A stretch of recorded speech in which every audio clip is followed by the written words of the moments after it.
হরে কৃষ্ণ, রাধে রাধে আমার ভক্তজন, সবাইকে সুপ্রভাত।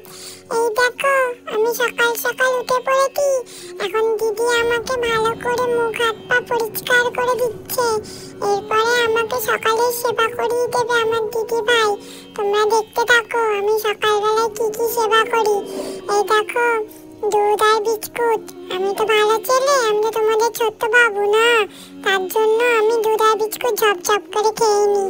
আমি কোনো কান্নাকাটি করি না, আমি চুপচাপ সবটাই খেয়ে নিই। হ্যাঁ, তাড়াতাড়ি সকালে সেবা করে নিয়ে তারপর আমি আজকে চন্দন সেবা নিয়ে স্নান করব। তোমরা দেখতে থাকো কিন্তু আমার পুরো ভিডিওটা। আর হ্যাঁ, তোমাদেরকে রাধে রাধে না বলা পর্যন্ত তোমরা কেন কমেন্টে রাধে রাধে লিখছো না? আমি কিন্তু খুব রেগে যাবো এরপরে। তাড়াতাড়ি সবাই মিলে এসে কমেন্টে রাধে রাধে লিখে জানাবে কিন্তু। তোমরা জানো না রাধে নাম শুনতে আমি কতটা ভালোবাসি। এদিকে দেখো, চন্দন সেবার জন্য কি সুন্দর আমার দিদিভাই চন্দন তৈরি করে নিচ্ছে। জানো আমি এত চন্দন ভালোবাসি কেন? চন্দনের যে সুগন্ধ বা সুবাস, তার জন্য আমার মন একদম শীতল হয়ে যায়। আমি খুব ভালোবাসি চন্দন সেবা। তোমাদের যাদের যাদের বাড়িতে গোপাল আছে না, তোমরাও কিন্তু নিয়মিত চন্দন সেবা করবে, আর সাথে না একটু ইতরও দেবে।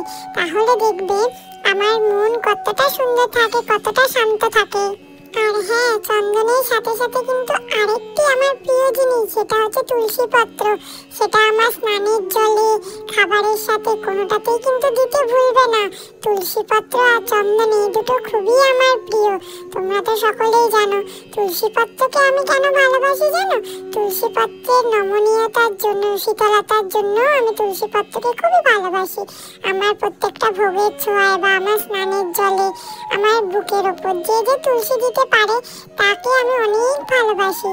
তার জন্য আমি তোমাদেরকে সবাইকে বলছি, ভক্তজন তোমরা গোপাল কৃষ্ণ সেবায় অবশ্যই তুলসী পত্র, চন্দন এগুলো কিন্তু রেখো। আর প্রতিদিন আমার সাথে সাথে তোমাদের বাড়িতে তুলসীরও সেবা করবে। তুলসী গাছের আশেপাশটা খুব সুন্দরভাবে পরিষ্কার করে রাখবে।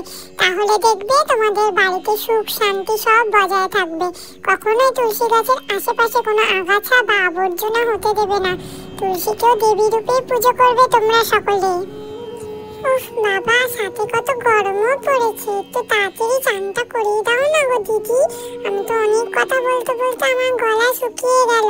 আর অবশ্যই কিন্তু আমার পাশে এখন গরমকালে একটা পাত্রে কিন্তু জল ভরে তার মধ্যে তুলসী পাতা দিয়ে রাখবে মনে করে। এখন গরমকাল পড়েছে না, আমার অনেক বারে বারে জল তেষ্টা পায়। হ্যাঁ, কেউ কিন্তু ভুলে যেও না এটা করতে। দেখো তো সবাই, স্নান করার পর আমি সেজে গুজে বসে পড়েছি। কেমন লাগছে আমাকে দেখতে?